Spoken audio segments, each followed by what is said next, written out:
culinaire, Lyon Test It. Comme toutes les semaines, on teste une nouvelle adresse et aujourd'hui, nous allons visiter le Kurogoma.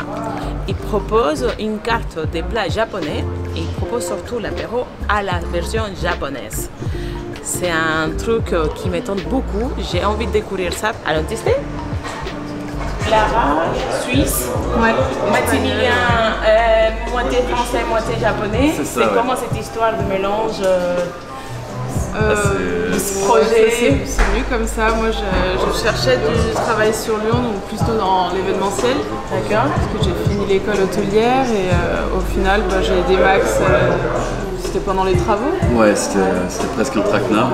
Elle m'a aidé, puis au final, elle a pris sa place, des responsabilités. Au début, elle devait être employée à l'Hôtel Dieu. Au final, elle m'a aidé, elle est restée avec moi. Puis ça fait un an et demi que ça dure. Kurogoma, c'est un izakaya, donc c'est le bar à tapas japonais. C'est en gros, le concept, c'est tous les workers qui sont au Japon.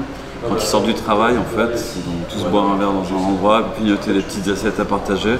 C'est vraiment la sortie de taf du japonais, l'endroit où ils peuvent décompresser avec les collègues, avec les copains et aller boire un petit verre de bière, de saké après le taf pour se détendre. Kurogoma, c'est-à-dire le sésame noir. C'est un peu un produit qui est à la fois au niveau du visuel et à la fois au niveau de la cuisine, on adore. Donc on a communiqué dessus, on l'utilise énormément en cuisine. Si on est allergique au sésame, faut vraiment le dire avant de venir, quoi. Les offres, elles sont différentes du midi et du soir, par contre. On a vraiment une offre plat du jour, entre guillemets, japonaise, donburi sur du riz. On choisit ce qu'on veut mettre, on a plusieurs plats différents, vous verrez. Et le soir, c'est vraiment l'esprit tapas que je t'ai raconté. Les petites assiettes. Partagées. Et un petit canon pour accompagner tout ça. Aussi, le concept de petite assiette, ça nous permet vraiment de faire ce qu'on a envie.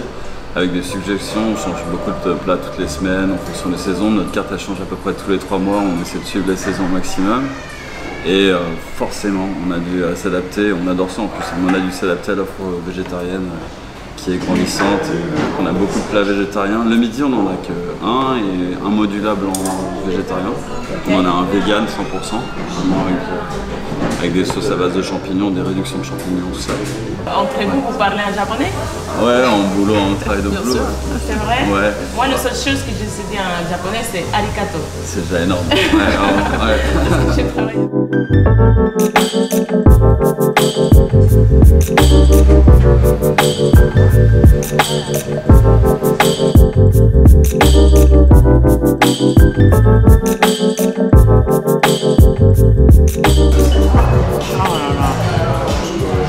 Je me transporte.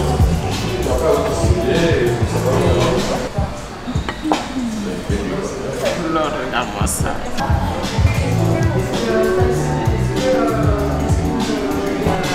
Celui-ci, c'est avec du poulet frit, avec du riz. Il a des petits, tu sais, des algues, le nori.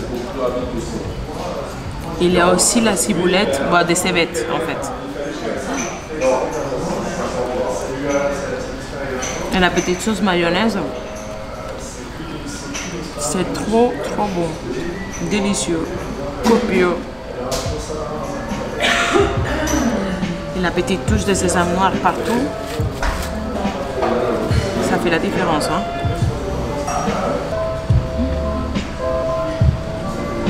Fais au goût de ça. En fait, le saké, on va plus le prendre dans l'autre sens, c'est-à-dire qu'on ne boit pas trop sans manger.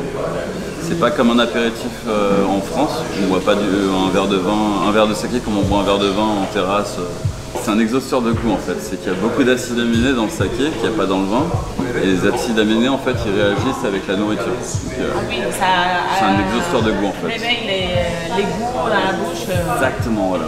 Manger ça avec le bon produit, avec le bon acide aminé en fait, ça va exploser en bouche sur la nourriture. J'ai jamais savouré vraiment la cuisine japonaise alors parce que j'ai jamais mangé avec un saké à côté. Ouais, non. En tout cas c'est plus intéressant. Si on matche le bon saké avec la bonne nourriture, ça fait des trucs sympas. Ça y est, on a testé le Kurogoma, c'était délicieux. C'était très copieux, les assiettes ils sont vraiment bien généreuses.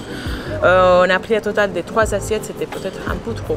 N'hésitez pas à venir tester, nous allons revenir sûrement pour le soir pour tester le côté tapas à l'apéro et tout ça à la japonaise. Et un truc que j'ai vraiment apprécié, c'est qu'on sent vraiment le savoir-faire du Japon. Les soudeurs, quand vous rentrez, ça vous transporte dans un autre univers. L'équipe, super souriant, et en plus, c'est le vrai saké. C'est un vrai saké, ça m'a pas coulé la langue. Donc, allez, venez tester et rendez-vous pour la semaine prochaine pour une nouvelle vidéo. Ciao! Córtalo. Córtalo.